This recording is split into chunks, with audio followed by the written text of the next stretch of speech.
So thank you everyone for joining us.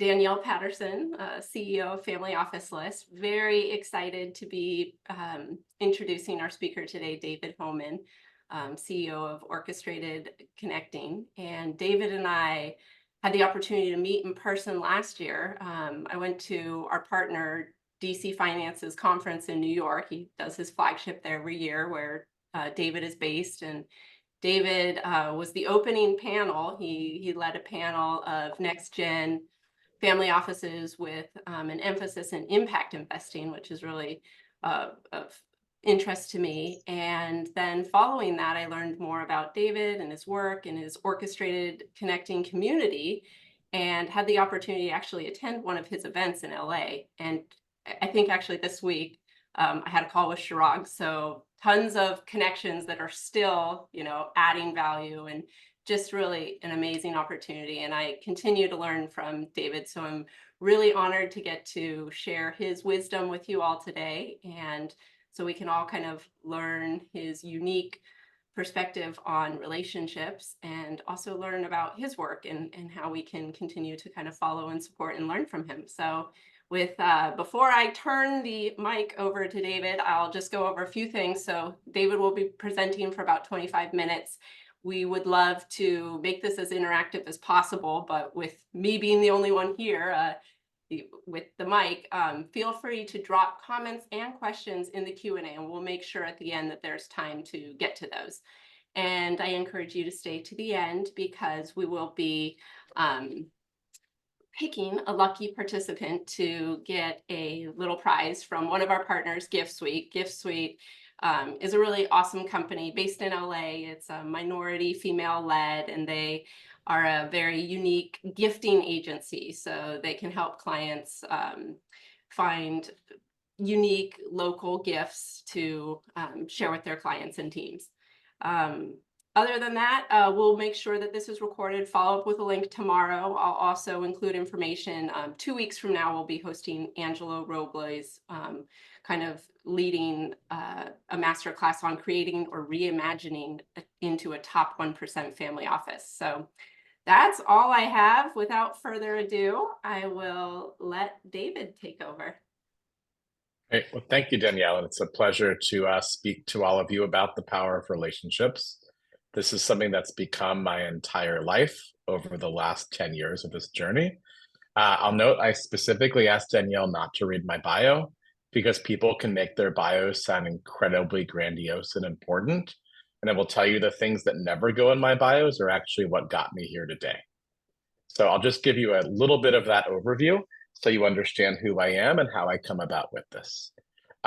First off, I call my business Orchestrated Connecting because I'm a classical composer, and most people I've met have never met a living classical composer. There is a career in it, but not for most people. But if you were to say to the device next to my right shoulder that Jeff Bezos built, like, hey, so-and-so, play the music of David Homan, you could hear a lot of my classical music. But that music is private. People usually listen to it, they find their resonance, it gives them some sense of peace and calm and purpose. And that's the same way that I view relationships. What I realized about a decade ago is that I wanted to find the resonance in people.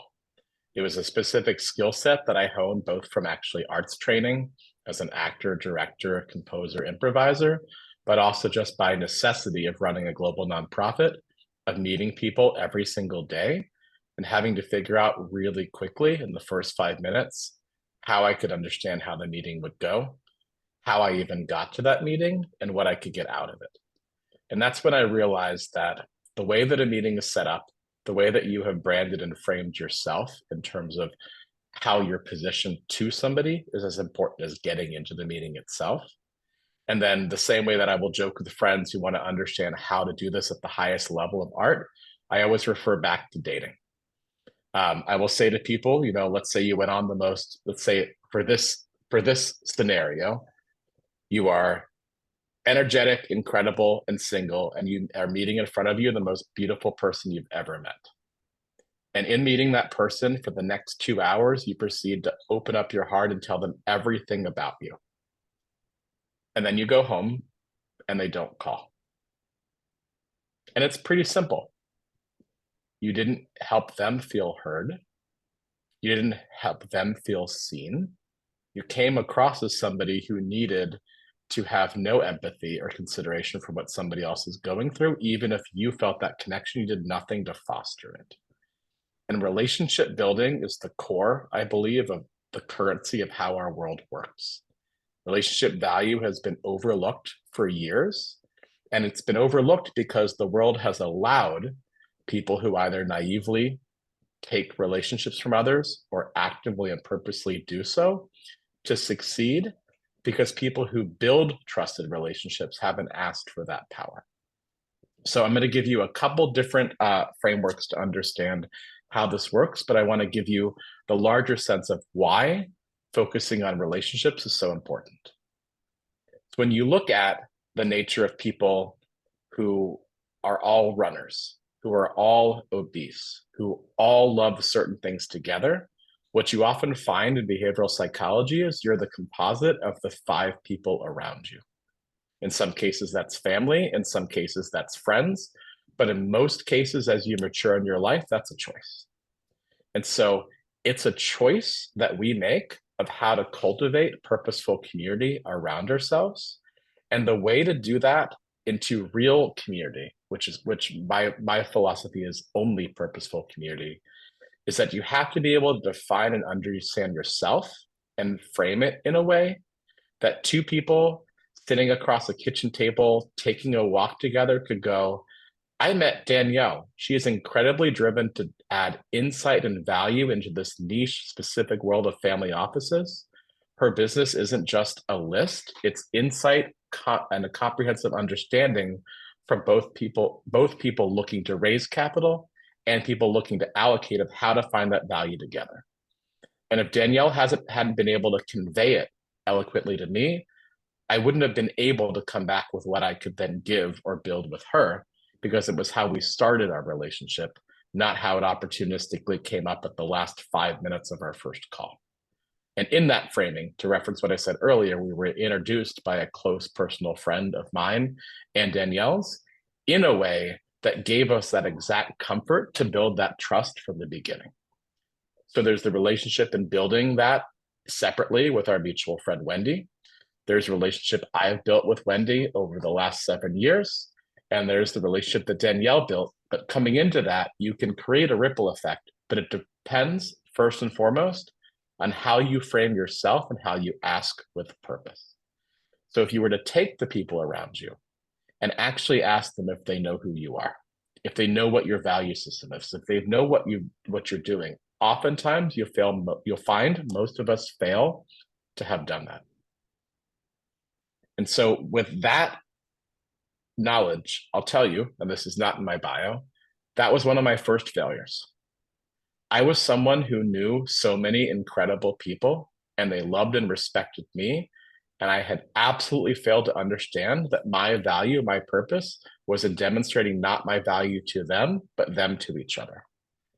That's why I call this orchestrating, because in music, when you're taking a piece of a melody and a harmony, beginnings of a rudimentary piece of composition, and you turn it into a symphony, you don't just write the symphony. You figure out with 2 very core elements, you as the melody and your purposeful community as the harmony, how those can resonate together, then sound differently when you bring in different sections of the orchestra or individual instruments.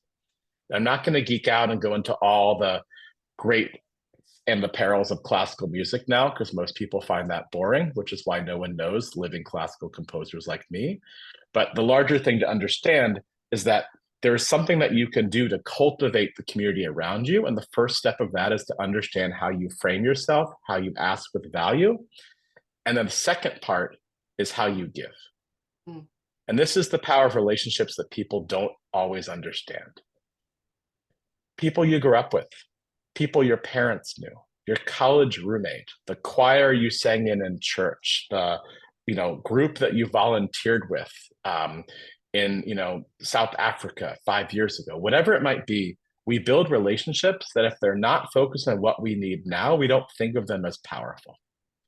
But when you've built a real currency of people around you, people who trust you, This is where all your time, all your money is actually gone. This is the investment that I believe is a greater commodity than time or money separately. And so when we're looking at this in terms of the power of relationships, what I'm going to encourage all of you to do is to understand how you can systematically map that out. But that doesn't come without first understanding your purpose and seeing how people in your network align with that purpose. And then understanding that everyone else is not valuable to that purpose. They are the currency that you can give to others when people who have the same can then give to you those trusted relationships. So this is my definition of purposeful community.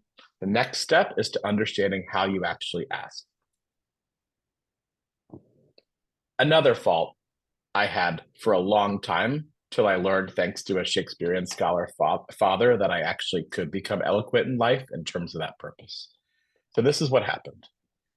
Everyone around me talked about what they desired and what they wanted. Every time everyone talked about that, or I talked about it, I alienated people, because what I was doing was saying, what I need really matters. I desire this. I want this. I really need you to give it to me. Which everyone's response is, well, what about me? We all come with intention, not just to give, but for what our needs are, without the openness, without the empathy of having a give and take and a conversation. You'll end up in that same situation, sitting across that gorgeous person that is the one that got away, but they got away because you had no empathy. You had no skills to actually understand that being curious about others is a skill set most people are sorely lacking. I go into conferences, I go into events, and I have people judge me or look at me or just not think I'm the one to talk to. They have no curiosity. They look at my name tag, they don't recognize my last name, and they walk past me. And every time that happens now, I smile because I built a powerful network of relationships. But before I had that, it made me feel really horrible, really inferior, really insecure, and like I couldn't ever conquer this world of how to build a trusted circle around me. And that's when I realized I was asking incorrectly for how to do this. And so this is what I call the impact ask. It's a very important component in mapping out and understanding the power of the relationship capital you can build and give to others. Because the true goal of accelerating any change or impact in this world is to align people's visions towards a greater goal. It is not for your goals to be achieved. There's not a single thing on this planet that has been created in isolation or built without community. I've pulled mergers and acquisition friends who have done the best company mergers you've ever seen, people in private equity and hedge fund.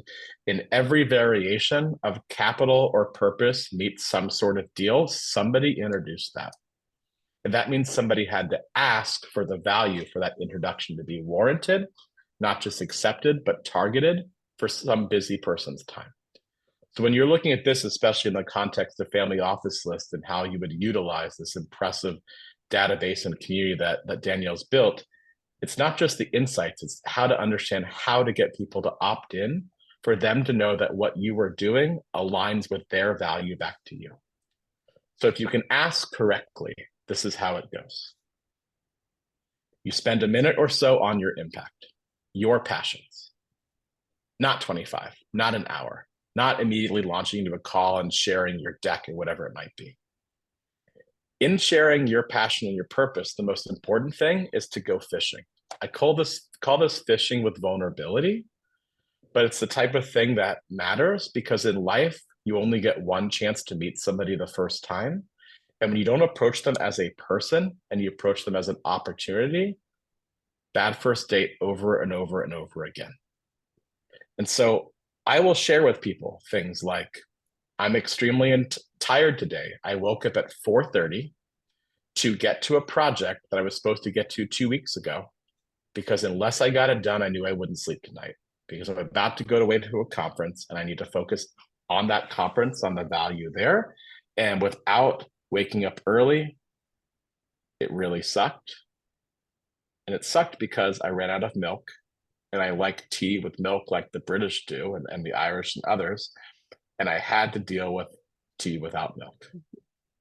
It's a stupid thing, but half the time when that happens to me and I run out of milk because I have small children who want chocolate milk more often than I have milk in the house, somebody else will say to me, "Oh, I'll do you one better. I made the most amazing pot of coffee and I poured my milk in and then realized it was bad. And it's 14 degrees in Chicago right now and I'm not going." And I go, it's 12 in New York.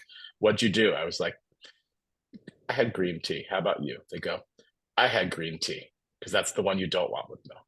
Now, this might seem antithetical to a talk about like powerful relationships, but what I can promise you is that the humanity and how you approach people is essential, because unless somebody feels that you are approaching them as a human, then they're not going to react back that way. They're wondering what you want from them. Mhm. This is why the second part of this impact ask, it's not just here's my passions, here's what I want or desire. Everyone knows in a meeting about something you need, you're going to get to that. But if you've made them feel heard first with the right framing of the introduction, it becomes so much easier to understand how you can then somehow, and this is what a lot of the connectors in my network do, somehow get exactly what you need from somebody, build a friendship, have a follow-up, have things stay relational, even if they're transactional. And the next time around, understand that person was grateful for how that relationship was built, as opposed to feeling like you were opportunistic, pig-headed, one-sided, or some cases just boring, because maybe I'm not interested in what you're doing. So that next step is called showing how your impact can be amplified. That involves being curious, as I mentioned before, to the other person, to what they're going through, to what they're interested in. Because if you set the framing of being interested and passionate and curious about somebody else and how you build a relationship, then what comes out of that is one specific thing: a willingness from the other side to be heard and to want to be heard. That first date, you stop yourself a few minutes in, you've offered enough, and then they start to talk. If it's a give and take, there's a second date. If the other person starts spewing stuff at you, walk away. You might have started the conversation, but they're not going to let you finish it. And so understanding how that resonance works in terms of building powerful relationships, and this is often in capital raising and investing in people and having them invest in you, and all the world of needing something, which for me is different than wanting or desiring something. All this comes about by giving the person the chance to respond back to your vulnerabilities or to your passions with their own. So this is a very simple approach to how I build and structure most of my conversations. The next thing I do is more important than either of those framings, which is I make that person feel heard by offering, if I can give to them, any insight, and if not any insight or connections, at least empathy. And sharing that I know and understand now what their passions are, and I'll do my best to think about that to better what they are doing. And I do this with people who are launching startups and need capital to live on. And I do this with billionaires who seem to have everything in the world except for the comfort to ask for what they need, because the assumption with people approaching wealth holders is they don't have needs. They just have needs that they can fulfill for you. This is why I say everyone you have to approach with that humanity, because it's a shared humanity. And what you want is a long-term relationship, not just based on the success of your conversation. So once you've done this correctly, you've talked about your impact and your passion, you've shared how their vision is heard by you, then you can really strategize. Is this something where I want to dig in more with an ask now, or more with a give, or both? And if you're doing that in the right way, what you have to understand is there's actually an even deeper sophistication in how you build these relationships to have success in what you were after. Because the power of relationships is not in just having a bunch of great friends. The power of relationships is purposely defining how these people fit within your ecosystem, how they fit within each other's, and being remembered when somebody takes the time to talk with you. Because if you are remembered, then you can go from being around a conversation to part of a conversation to in the conversation. And those of us that are so lucky can eventually be the conversation. It's not what everyone wants, but there's a flow to get there. to this final part. And this is the hardest part in the impact ask. And it's because most people fail to be specific in what they need because they think by being general, they're actually going to be more successful. And I will say, having done this and heard this tens of thousands of times, specificity matters. By the way, I'm drinking green tea because I have no milk.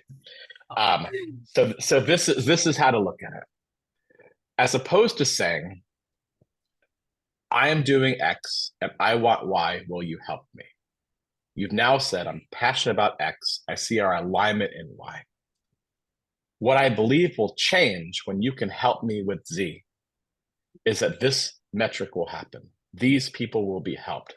This reach will happen. And in that, I'm going to give you ideas of the geography, the industry, the person, all these triggers, these tags to help people think of the thing that you want out of any first meeting, which is not a check. You want a follow-up to that conversation with specifics of how you can both help each other. Because 9 times out of 10, when you're building a relationship with somebody, their trusted relationship is the end result you want, not them themselves. And so this is the way to build true relationship trust. This is the way to understand that the capital of what you're cultivating is something that is only a long game. And in the end, that long game then has a myriad of different ways that are impossible to visualize how they happen until you can look at the linear nature by which they happen. So here is my, what I call honoring the chain of connections for speaking to all of you today or whenever you're listening to this. So obviously, Danielle and I are friends and colleagues in terms of Orchestrated Connecting and Family Office List. We met through our friend Wendy, and I met Wendy through an incredible community called Nexus, which I've been a leader in for a long time. When you see Wendy in a room, you notice her red lipstick from 3 miles away. It's a signature look that only once during a Zoom call during COVID, she didn't have on because there were supply chain logistic issues. And she was wearing red, but she had no red lipstick. And I was like, you look different. What happened? She's like, I'm waiting on it. And I was like, okay, my 7-year-old has red lipstick. Do you want it? She's like, no, it's coming. It'll just get here when it gets here. That community of Nexus has been one of the founding pinnacles of my life in terms of friendship, in terms of how my impact world looks. And I wouldn't have met Wendy without my friend Josh, who invited me in. And Josh, who's been an old friend, was actually part of the philanthropy that I ran prior to building out my own business. And I met Josh through these 2 incredible cousins, one of which is one of the best design thinkers on the planet, my friend Yael, who lives in Boston. And the other one, my friend Eyal, who's one of the best swing musicians I've ever heard in the New York area. And I met them through the work that I had. So from taking this job, which happened through my adopted Jewish grandmother growing up in Florida, I then met these 2 incredible artist designers who introduced me to Josh, who got me into a network, which is how I met Wendy, to then meet Danielle to speak to all of you today. So the reason I mention this, and this is the main pinnacle, the main role in the community I run, which is a private community of superconnectors with an impact focus that fit one specific mandate, because I told you I would demonstrate how we ask with purpose.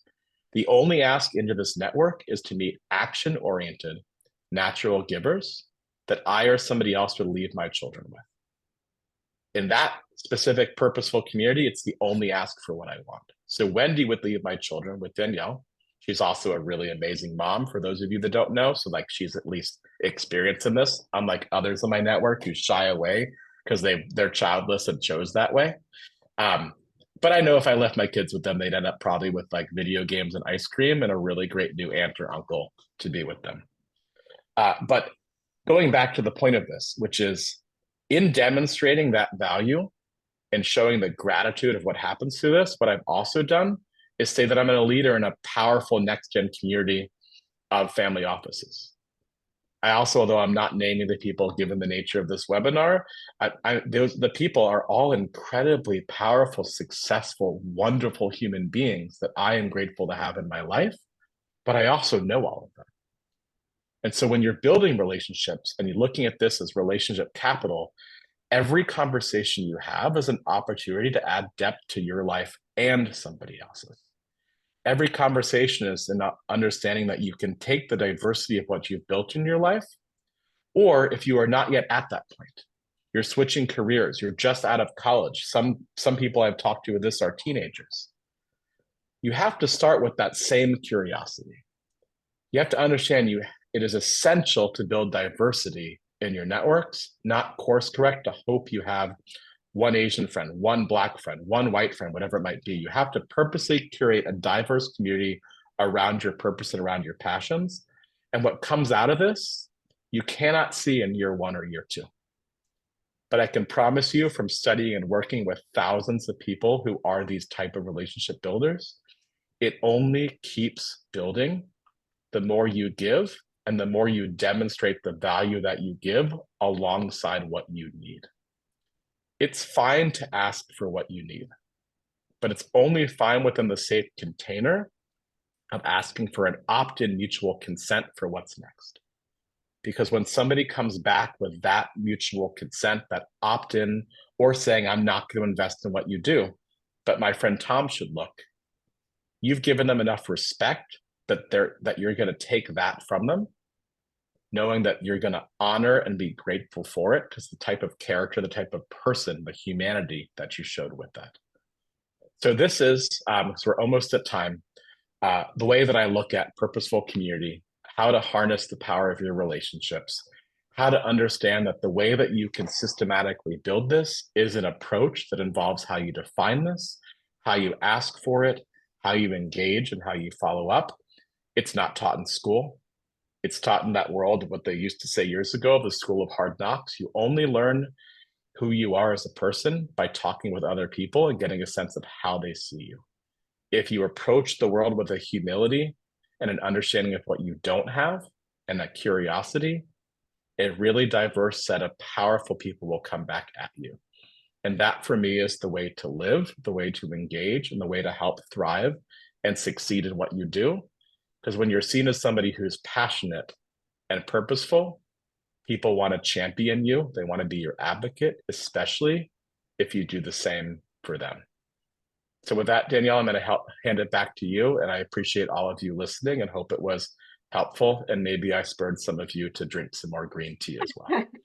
David, that was amazing. Now I've heard you speak before, but I still managed to like fill a complete page of notes, like juiciest takeaways. I feel so inspired every time I do. It's almost like I asked before the presentation, like, did you take psychology classes? Like, it's this art. And I like that you have learned from so many of your failures and you're willing to talk about those and share. And yeah, vulnerability and curiosity, there's so much. And it's funny because I do see there's a question already, but I was like, do you coach, do you teach this to people? And I like, you need to write a book, which will you share with everyone a little bit about your book? Because actually David did share, he is writing a book. So happy to share all that. So all this is an evolution. I started speaking about this about 10 years ago and formalized it into the community that I run because I needed to speak to people who didn't have anything spoken to with their language. What I didn't realize at the time is I was actually codifying and putting together what everyone was assuming should happen around this. But and based on this question from anonymous attendee, whoever you are, great question, by the way, I'll give you a targeted response. Everyone talks about empathy. The corporate world is let's find synergy. It's all completely meaningless because saying, oh, I'm so sorry that happened, that's not actually empathy. There's a difference between empathy and sympathy. For me, the heightened part of empathy is actually making the person feel heard. And from making them feel heard, following up with an action, which is the only measurable thing that I judge people by.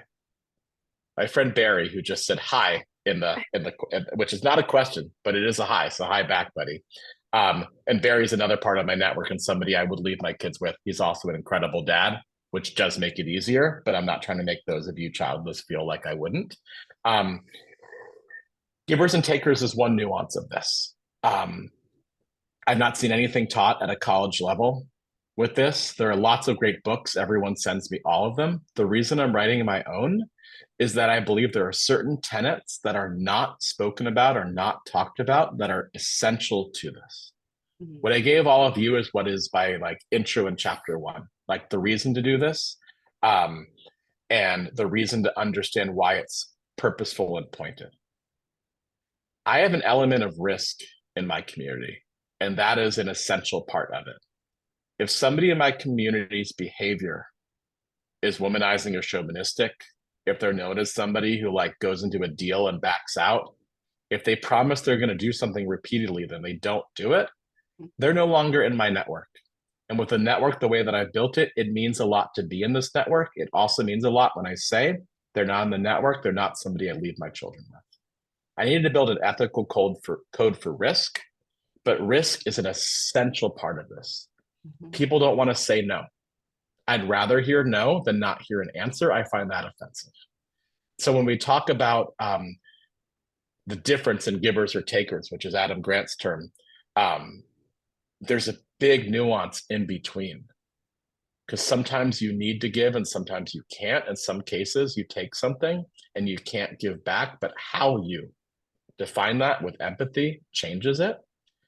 And so um, a huge amount of my world is understanding, and this is with a community that I built, the book that I'm writing, the tech that I'm going to be building as well, that there's a way to systematize this, but you cannot replace the person. And anyone who thinks you can replace the person is completely wrong about how relationships will continue to work. You can create AI around it, even to act like people, but you cannot change the nature of how we build trust, at least not in this next decade or two. And so when we look at how young people engage currently, which is the next part of this question, the concern is that they're engaging in a way that doesn't have the human elements, feelings, or sentimental values, or it does to the extent, because the perils of social media, it leads to have the highest mental health, suicide, cutting, and other horrible situations that happen, especially to teens once they get on technology. Mm. One thing I can tell you is friends of mine in my network are working to solve this. I can also tell you that my friends whose kids are doing just fine approach their parenting with active consciousness and empathy. And the ones who just ignore them, no wonder those kids feel ignored. And that's not a blanket statement. I see incredible youth doing incredible things, some of which I'm grateful to call friends and in my network. And I see people who 20 years ago, the generation before them, had a different complaint, but the same complaint. They were those people at 16, at 36, and at 60. We've not valued relationships, even though they're the top currency for how things work. And it's not just because it's not taught, it's because we believe that by staying tribal, geography, faith, all of this, that the world would change. And for the last 20 years, I've heard the same appalling statistic about investment in women founders for decades. We cannot have this Me Too movement and this world of investing in women, and they continue to get less than 3% of capital. Now we have data for a decade or more of the success of female founders, and still in an asinine way, people don't put capital towards it. It is just one of those things that is incredibly naive for people, because we look at this in a way that seems like there's one answer to it all. In the end, it's about understanding that to change the status quo means not just acknowledging it, you have to champion it. So we have another question, Danielle, if you You want want me to to? frame Yeah, it. I'll read it Yeah. aloud. I don't know if everyone can hear it, or I'm sorry, see it. But this is from Jonah. Hi, David. Thank you very much for the insight. Here's my question. How can you establish credibility or your worth with family offices via email or phone call, for example, if nobody knows you within the community? Thank you very much. So, Jonah, it's a great question. The answer is a lot of patience and time. What I know from the world of family offices, for which many of my friends, some of my clients are all this, is the amount of inbound that they get on a daily basis could fill a binder. I once was sitting in a billionaire friend's office years ago who was a philanthropist to my charity, and he said, take a look at this. And he opened up this binder I was like, oh my God, is that what you got last year? He goes, no, this month. And I was like, how much of it is worth your time? He goes, I don't look at it. I look at it if in the first 3 lines, somebody identified exactly what I'm looking for based on having spent the time researching what I actually do. Otherwise, I listen to the people around me to help source this to me. And so gatekeepers, right? Many of them are connectors in my network. It's also the nature of my business, would ascertain whether pitching somebody on something is of mutual value or just opportunistic. And so when you're looking at like, can you email or do a phone call to a group? No one wants a phone call. Some people will, but most people don't want to be startled on a phone call, be unprepared, and have to say instantly no. The way that I've seen this work, even with cold outreach, is to say, dear XYZ family office, I know that you have worked with 3 different funds on ocean and climate tech, specifically for taking microplastics out of the water, and that you are also a pioneer in understanding gut health and what we put into our body. I've developed a company that helps with your gut health eradicate those microplastics that go into our bloodstream that are affecting the world because we're not going to stop polluting. I would love the opportunity to share that with you to see if this is something that would align with what your family office does, or if other people in your network would find this valuable. And if you know no one, that's the best chance to frame it. But it might be something where you say, I will be attending, whatever it might be, conference around, gut health and the blue economy, which I don't think exists, but will eventually, based on a conference that I was at the other year, where that was a separate topic brought up in the same conversation. But if you're going to be around the same conference in the same geography, if you're asking for an opt-in for a conversation, not can I send you my deck? Can I pitch you on what this is? And you've actually said to somebody, I heard you. I've done research to see what you've done, and you can find this out, your Crunchbase and PitchBook. You can Google a lot of this as well. You can see where people take a stance. You can say, I love the way you built your business. That exit was an incredible world in education, but your company did XYZ to so many people. I want to add to that. That's making somebody feel heard, making them feel like there's a demonstrable value in possibly having an insightful conversation with you. It increases the chances. Final part of this is that oftentimes you can't just go direct. You have to map out, even with Danielle's incredible list, you have to map out who are the people around those people in their ecosystem. What board are they on, for profit or nonprofit? Where do they volunteer? What alma mater do they have? And you have to build a trusted ecosystem around those contacts first. I call the 3 you have to cultivate: the peer, the social, and the leverage. The leverage would be somebody who might be coming into your business or your fund, but by coming in, can leverage other people to do it. The peer would be somebody who's in a comparable space, having raised for their startup, for their fund, for whatever it might be, or their own family office, who by knowing you, saying you've had some success and having done this a little bit, to get there, can vouch for you. And then the social is, I went to college with this person and their family made X, and they know me. I found you have to build variations of those 3, the peer, the social, and the leverage, to actually permeate this family office world in particular in a way that's sustainable.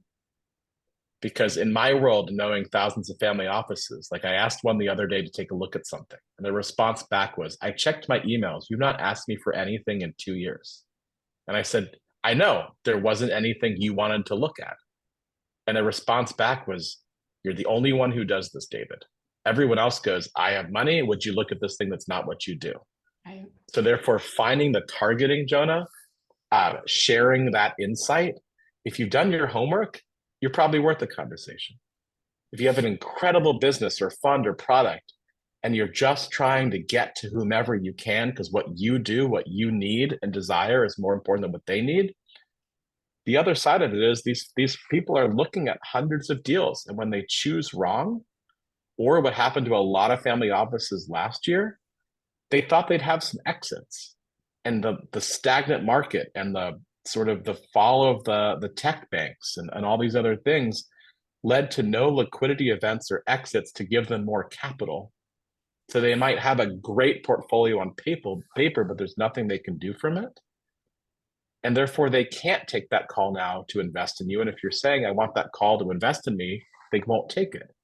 If you say, I'd like to talk about this with you, they might. And you have to build that credibility as you go in it. I hope that's helpful. So helpful. Yeah, amazing. So I don't know if we have more questions, but I wanted to just end with one sort of final insight, unless anyone else wants to type anything in. Open opportunity, open invitation. Okay. All right. So what's apropos about this is something that I learned actually as a classical composer years ago. So the silence of having no more questions, means either I did an incredible job, or there's 4 people listening, or that I didn't do an incredible job and everyone's tuned out, and then therefore no one else is making green tea. Here's what I realized. Unless you're comfortable in the silence, unless you're comfortable in understanding that when you put something out there, sometimes it has to resonate before you get a response back. Oftentimes, people's overeagerness becomes something we take personally. I wrote a string quartet years ago called Einstein's Dreams, ended up being a successful off-Broadway show for a little bit. And when the quartet was initially premiered, no one talked for about a minute after it was finished. And I was sweating. I was nervous. I probably could have gone and thrown up. And then I realized I had sent people on a journey that they needed their own time to come back to me on. And then people stood up. I got thunderous applause, except for one person. And that person was a decent friend. And I went up to her in the middle of what should have been a successful moment, and I asked if she was okay. She told me what was happening with her mother and her mother's health, and I sat with her for like half an hour at what should have been a great, successful premiere, and I talked it through with her. I didn't pay attention to the flashy, shiny thing that should have been a great success for me. I saw somebody in need, and I leaned in for it. I didn't have an expectation of anything back from that. And this is the same as true in this world of next gens and family offices and how to reach them. That person then asked me 2 months later, when they were moving out of their apartment, if I had a vacuum cleaner. And I said, yeah, I have a vacuum cleaner. They're like, you're such a mom as a college person who has a vacuum cleaner. I was like, I have carpets. I have dirty friends. We're in college. Like, I need it clean. I walk barefoot. I run too hot. I can't wear socks in my house. She goes, great. She borrowed the vacuum cleaner. 2 years later in New York, she introduced me to a friend who invited me to a party of hers.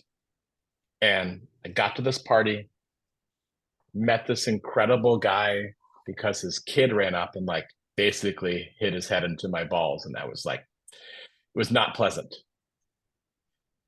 And we started talking, and that friendship developed from a random part of empathy with randomly owning a vacuum cleaner. And a year later at one of those parties, I met one of the people who's been the most substantial in my life in the family office space, because it was a friend of a friend coming to this event around ballet. 4 years. When I launched my own business 3 years ago, that person called me up and they said, I've been thinking a lot about you, wanted to catch up. I saw your announcement. I have a friend I'd like you to talk to who works in mental health. I know you've been public about your own anxiety in the past. So I shared that with her, and I'd like you to have a conversation. That's now an 11-year journey. And with that came one of the most substantial leads in my network, somebody that I've worked with, somebody I respect greatly, that all came from that chain of events that didn't have an ask or return that was purposeful quickly. if what you're trying to build, raise for, leverage, or for the family offices in this room allocate to, if you look at this thinking that you can actually understand from one relationship to the next what's going to happen in the third, you're flat ass wrong. Hope I can say that in a recorded webinar, Danielle. Of course. Because if you approach it with that instant gratification and return, not only do people read that, even though you might need it, you're not allowing yourself your own curiosity of what happens in this relationship building exercise. But I always resonated with this one friend to another, to another, to another. And now, like, a giving pledge family who I consider friends all came about because of that chain of events. So this is the reason why the power of relationships is something that is a long game only. If you think of building a purposeful community to keep accelerating what you do and for others to be accelerated by you, you understand that the way that this works cannot be, what did I get today or what did I get tomorrow from it? How you live your life this way, how you ask with it, how people define you when you're not there is the one thing that's what I ended up not realizing I was building without knowing how to ask for it. I was building my reputational value. That is the only thing on this planet, you cannot buy. You can only do it by living up to your word and your intentions and acting accordingly. So if you take a look back, not at who you've met or what they've done for you, what you've done for them, you look at the actions you've taken that defined your purpose. That is what I live by. It's what one of the core parts of my network lives by. I curated it into a very special, unique community and business from this. But I've seen thousands of other examples where people have built their reputation because they realize they cannot buy it.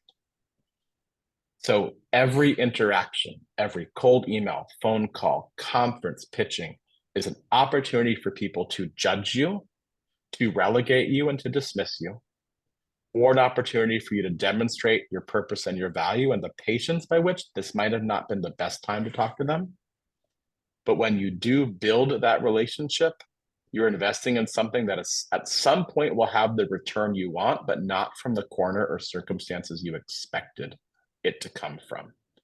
I've not met a single superconnector on this planet who could map out the success of what got them to where they need to go.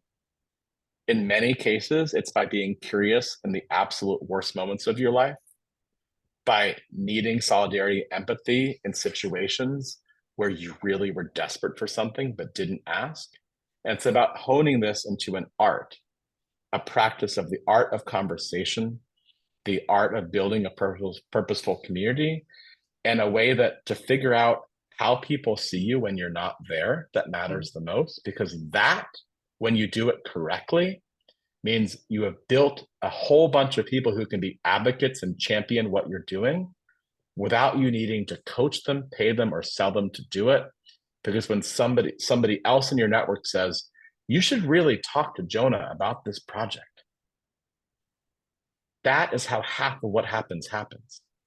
You just have to approach it with this very intuitive, circular logic of understanding all these elements that I've hopefully conveyed, eloquently to you guys today. It's not easy to do. It's also really simple, but it takes this idea that you have to have a great sense of self, embrace your vulnerabilities and your insecurities, figure out if you're funny, be funny. If you're not funny, don't be funny. If you can quote poetry or Shakespeare, like, figure out your way. There's not a single way to do this, but there's a single wrong way to do this, which is to trample on somebody else when you meet them for your agenda. And that is what most people do towards me at every conference I go to. And once they realize that I'm not wealthy, once they realize I'm not famous, once they think I'm not somebody they should engage with, there's one thing that happens, which is their reputational value to me is now greatly diminished because they judged me without getting to know the content of my character. And by that lack of curiosity and empathy, too bad for them. So Danielle, I'm going to hand it back to you to close out. And for those that have stayed on, Yeah. whatever this swag gift suite thing is, for Yes. somebody to go, yes, I won. And if no one else is still on this, then like maybe I get two. Yeah, But I'll hand exactly. it back to you. And I appreciate you having me on this one for Oh all my of you gosh. listening. Honestly, David, you are such an eloquent speaker, so insightful. I can't wait to continue following everything you do through Orchestrated Connecting and your tech and your book. Yeah, looking forward to the conferences you're throwing. Actually, just this morning, our kids in the car, we like to listen to audiobooks, we like to listen to podcasts. We started Dale Carnegie's How to Win Friends and Influence People, and it's the teen edition, I guess his daughter published. And Cool. it's amazing. So much of what you're saying like resonates. And I want my kids to now watch this. It's like, we have to think about exactly with our next generation, how do we teach them how important relationships are in the art of giving? And I just think you captured it beautifully. So thank you for teaching me, for teaching all of our attendees. I am going to just pick here at random, and I may be pronouncing the name wrong, but Evan Lacing. I will follow up in an email, and you are the lucky recipient. We still have 25 participants, so thank you all. It was higher earlier, but thank you for staying for the duration. And David, I can't thank you enough. You are really a wealth of knowledge, and My appreciate. pleasure. Yeah. Well, thank you, everyone. I'll make sure I'll follow up with the recording. And yes, I'll include David's information so you can also follow his work. Yeah. And I'll just say, I am more than happy to connect with anyone, either to send articles or share insight. The one thing I try to do is be a very, very super active dad with my kids. And so my ask back is if somebody's interested in learning about this, I'd love to share more of what I've written. If people are interested in define themselves as a connector, like reach out and define yourself as such. I do run a business and I just try to be careful to find the balance of what is strategic advice and actually digging in and making a living. Because having a 6-year-old who loves sushi is not an easy habit to keep sustaining. 9-year-old's easy. Hot dogs are cheap, but like rare sashimi in New York means I got to make a living. But I would love to share insight with any of you, especially in how I believe Family Office List adds a credible, great value. I'm using it myself. I've gotten some, family office friends and colleagues to sign up. And where it is headed, especially with the next release coming in a few months, I believe will be incredible. Thank you for that, David. Appreciate it. Yeah, I'm excited for what's to come and the ways that we'll both work together in the future as well. Awesome. Well, thank you everyone so much. I hope you all enjoy the rest of your day, your week, and excited for all that's to come.